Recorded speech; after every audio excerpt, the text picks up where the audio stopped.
नमस्कार, पुणेकर माझामध्ये आपले स्वागत। सध्या आपण संगमवाडी या ठिकाणी येरोडा भागातील सर्व शीख समाजाच्या वतीने या ठिकाणी संत श्रेष्ठ ज्ञानेश्वर महाराज यांची जी पालखी आळंदीहून पंढरपूरकडे जात असताना त्या पालखीचं स्वागत करण्यासाठी या ठिकाणी शीख समाजाच्या वतीने स्वागत करण्यात आलेले आहे। आपल्याबरोबर शीख समाजाचे सर्व आयोजकचे प्रमुख या ठिकाणी उपस्थित आहेत। सर, आज आप किती वर्षापासून हा जो कार्यक्रम करते? कमीत नाही तरी 18-19 वर्ष झाले। जेव्हापासून हे आमचा रूट चालू झाला तेव्हापासून आम्ही इकडे सेवा करतात आहे।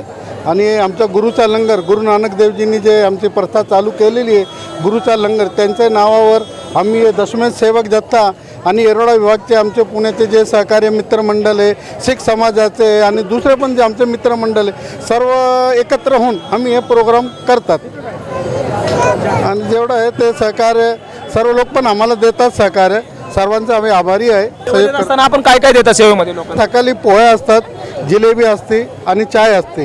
त्याच्यानंतर दुपारनंतर तेव्हा पोहे चाय आणि जिलेबी सकाळपासून संध्याकाळपर्यंत चाय जिलेबी चालू आहे।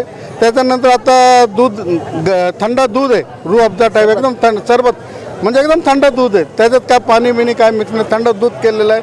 ते आपला भक्तां जे आहे आपले माऊली त्यांच्याकरता थंड दूध, गरमी जास्त लागते तर त्या विचार करून आम्ही थंड दूध पण ठेवलेलं आहे।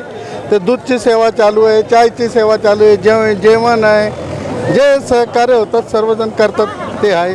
पुणे महानगरपालिका असू द्या, प्रशासन असू द्या, पोलीस प्रशासन यांच्या माध्यमातून तर सेवा देत असतात, पण प्रत्येक नागरिकानं तुमच्यासारखं काम करणं गरजेचं आहे। हा कर्तव्य आता लोकांवर आहे, जसं ज्यांना जसं कळतं, जिनको जैसा समजतं वैसा गुरु की सेवा करते। माऊलीची सेवा ज्यांच्याकडून जेवढी होतात। आणि सर्वात मोठं हे आहे की आम्ही फर्स्ट टाईम जेव्हा इकडे चालू केलं तर एक वारकरी, तुम्ही यकीन नाही का, एक वारकरी साधा एकदम ड्रेस होतं, वारकरीचं एकदम बिचारा गरीब टाईप होतं। आम्हाला वाटलं जेवण करायला आलं, त्याला जेवण दिलं, त्यांनी जेवण केल्यानंतर खुशी होऊन 500 रुपये आम्हाला दिले का हे जेवणमध्ये तुम्ही माझा पण हिस्सा टाका आणि हे तुम्ही नेहमी करत राहा।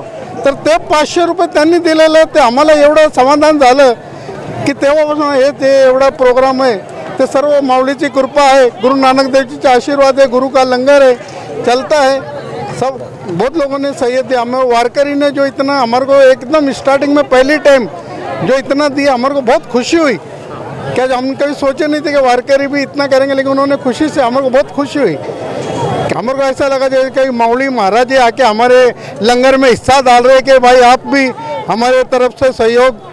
तो माऊली का हमारे को आशीर्वाद है, सब संगत के ऊपर गुरु महाराज का आशीर्वाद है, सब सेवा चल रही है जैसे गुरु महाराज कर रहे हैं। अच्छा, हे जे वारकरी जे आळंदीवरून जे पंढरपूरला जात असतात तर वारकरी त्यांनी पण आपली स्वतःची काळजी घेणे, त्यासाठी तुम्ही काय सांगा? अगोदर आम्ही काय आहे इथे ना त्यांचे आंघोळ करायसाठी सवय करत होतं, हे ना राहिली ते, नाही तर पुढच्या वर्षी परत ते आम्ही त्यांच्यासाठी औषधे पण आंघोळ करायच्यासाठी ते पण आम्ही करणार आहे। इथे जागा कमी पडते आम्हाला, इथे ते जागा आणखीन भेटली ना ते आम्ही पुढच्या वर्षी ठरवून टाकलं आहे आंघोळ करायसाठी त्यांचं औषधे काय लागलं आहे इमर्जन्सी त्यांना इकडे करणार आहे आम्ही।